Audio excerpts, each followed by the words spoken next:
2006 was definitely something special. Over a decade ago, this new generation of gaming was beginning, and games like Gears of War and Rainbow Six Vegas were already amassing a ton of cash. Yeah, being able to pin your character against a wall back then was like, whoa! At first, they were our enemies. Now the walls serve us. You have to understand that back then, if your game wasn't a shooter, you were most likely fighting an uphill battle. In the snow. Without feet. Dead. So when E3 2006 came around, Ubisoft, or Ubisoft, I don't know, was ready with their newest franchise, Assassin's Creed. And the reception was like... What? Oh my god! Open world, climb anything, dynamic crowds, super crazy assassin stuff. This was it. This was the game that was gonna change everything. And you know what? It did. Just not in the way that everybody was hoping. Because you see, Assassin's Creed was... It wasn't a bad game, but... Okay, it wasn't really all that great. The concepts here were genuinely solid, but it's when it came to actually putting those things in a game where things went horribly, horribly wrong.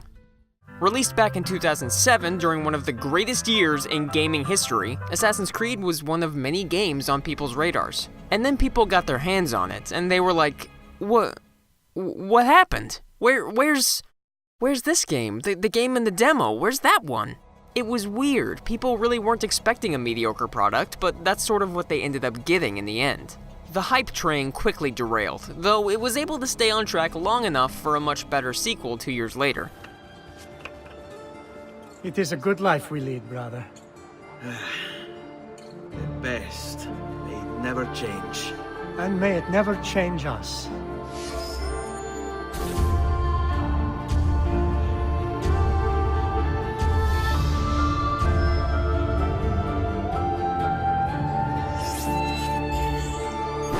But we're not talking about that, we're talking about this. So let's talk about this. You play as both Desmond Miles and his ancestor Altair, who was a member of the Assassin Order way back in the Crusades. Desmond was captured by this weird organization, and it's trying to find something that Altair came into contact with at some point in his career. I don't even know you people. Why are you doing this to me? You have information we need, Mr. Miles. So they use this machine called the Animaniacs. It's time for No, shut up. Animus. The Animus. So they use the Animus to basically have him relive these moments, until they're able to find what they're looking for. The intentionally vague narrative was eventually expanded on in subsequent entries, but here it just felt like an episode of The Twilight Zone without an ending. Like, you're a bit invested, but for the most part, just really confused, kinda eager for a conclusion, and then it ends. It's just, that's it. To its credit, Assassin's Creed's use of narrative framing through the Animus was actually pretty awesome. But that's really only after you play some of the sequels, so you can understand the finer details of what the f*** is actually happening. There's like a magic orb thing, and it's, these guys are bad, but they want the orb for men drugs. I'm on drugs now. But that's not why people bought into Ubisoft's newest title. No, they were there for this. And this, yeah, Assassin's Creed! So, on the outside, all of that looks wonderful. You've got your climbing, your stabbing, but it's when all of this is fit into the actual game that Assassin's Creed becomes super repetitive. Here's the deal. In the beginning of the game, you lose nearly all of your weapons and abilities because you're an asshole. You'll see you have been stripped of your possessions, your rank as well. You are a novice, a child once more. Weapons, I understand. You can totally take those away from me. Abilities? You're literally removing abilities that I have learned from my brain, or... Okay, no, that's totally fine. This is a load of barnacles. So, in order to redeem yourself, you're asked to assassinate 9 key figures across 3 cities. 9 targets, 9 assassinations, and a whole lot of fun in between. Except that last part didn't happen. Because assassinating each target is accomplished in nearly the exact same way. You get your target, ride out to a city, go to a local bureau, conduct reconnaissance, go back to the bureau. The dude's like, yeah, you should totally kill him though. You go find your target. He usually gives a speech in front of a large crowd. You follow him. You kill him. You you run away, and you return to the assassin's hideout. Wash, rinse, repeat. 9 times. 9. With little to no variation.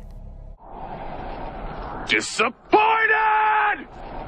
Basically, you're asked to travel to 3 different cities to eliminate a target.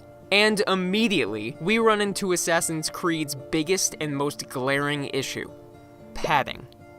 This game wastes so much of your goddamn time on repetitive jaunts to and from locations that it's frankly astounding. It would make sense if there was, anything to do, but that leads us to its second flaw. The world of Assassin's Creed is just plain empty. There's absolutely nothing to do anywhere. Question: why make such a huge area linking all of the cities if you aren't going to put anything in the huge area linking all of the cities? For your first 3 assassinations, you're actually forced to move through this area to get to your destination. I was frankly shocked that they gave me a fast travel option after that, because I honestly wouldn't put it past this game otherwise. And that sense of, okay, that was a waste of time, that feeling is everywhere. This game's story, though admittedly pretty complex in its ideas, is so self-serving that you'll have to sit through what feel like hours of just talking. Usually about things that you have either no interest in, or dialogue that's so vague that even the characters ask why the hell everyone's talking in goddamn riddles. An order requires authority. You speak in circles, Master. The means by which men rule are reflected in their people. As you cleanse the cities of corruption... Shut up, shut up, shut up! Jesus Christ, man, what the hell is wrong with you? Please, just shut up! So once you spend half of your goddamn life traveling to your destination, you have relatively free reign to move around using a surprisingly intuitive free-running mechanic. The game tries to peddle this whole low-profile system, where you don't attract a ton of attention as long as you aren't holding down the trigger button, which essentially allows you to move quicker, jump across roofs, and push people aside in a more violent manner.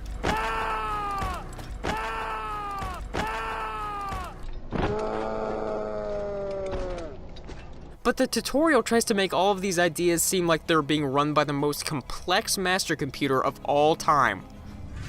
The dead body has alerted the soldier and changed his awareness to informed, as represented by the red witness indicator.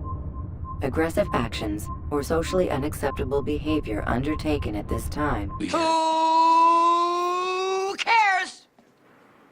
So here's the Cliff Notes version. Hold the right trigger if you want to move faster but get spotted easier. That's it. Sly Cooper had the same idea, and it didn't have to go batshit crazy with its explanations. Otherwise, you can hold the Go Invisible button. Yes, they don't say it anywhere in the game, but this button essentially makes you invisible to everyone. Damn!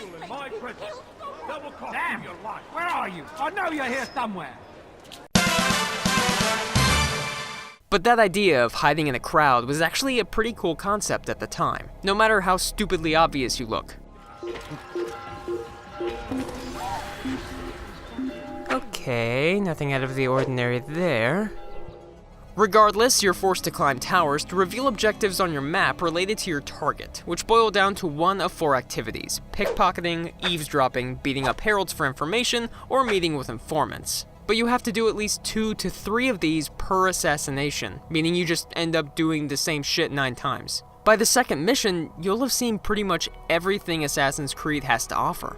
You can also rescue citizens being harassed on the street. But I didn't do that either.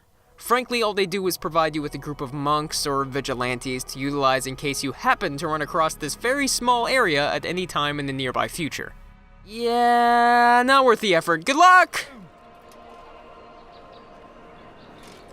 And in the end, you get to your target, you follow him, get spotted, because the situations and people surrounding him combined with your limited skill set make it practically impossible not to, and take him out.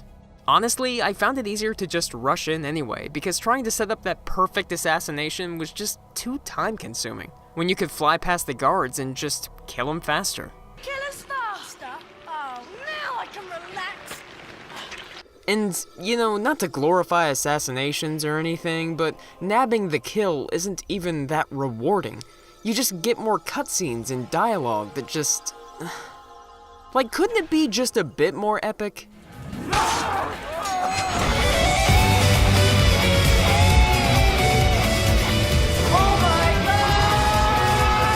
Swordplay in Assassin's Creed is... okay, again, at the time, it was pretty unique. Now I'd go so far as to say that it's incredibly simplistic and at times even a bit broken. You can attack enemies, and if you time your swings right, take them out fairly quickly. But as the enemies grow more capable, they'll start blocking, preventing you from doing any damage and just leaving you wide open to attacks. It's better to defend, wait for an attack, and then counter for an instant kill. Once you gain this skill and master its timing, nearly every encounter plays the exact same way. Wait. Wait. Wait. Wait. Wait. They even give you this dodge skill that appears useless until suddenly enemies can break your guard and get in a free hit. Bullshit. World-class designer bullshit, to be sure.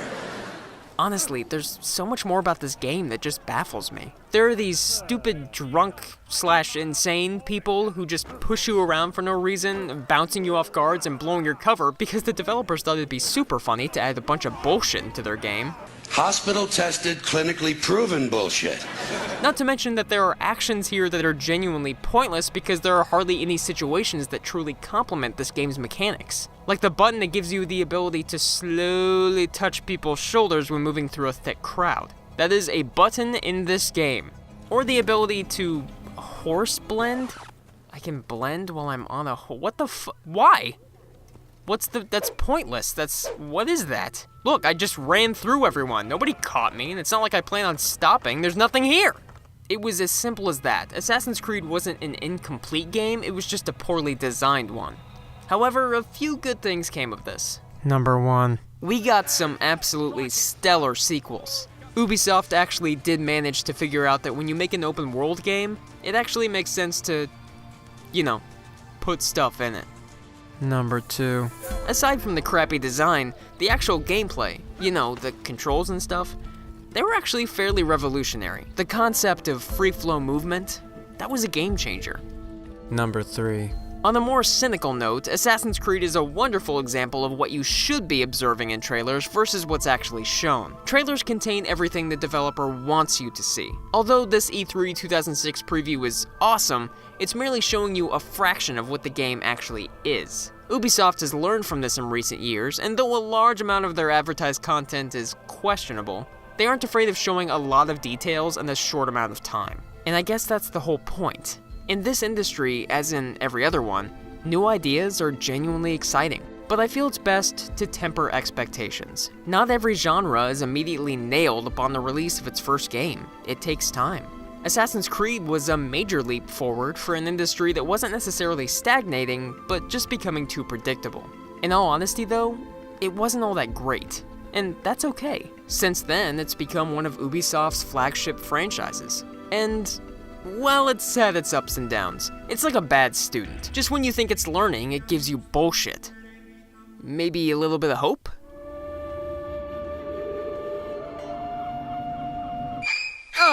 Oh my god, oh god, okay. What the fuck?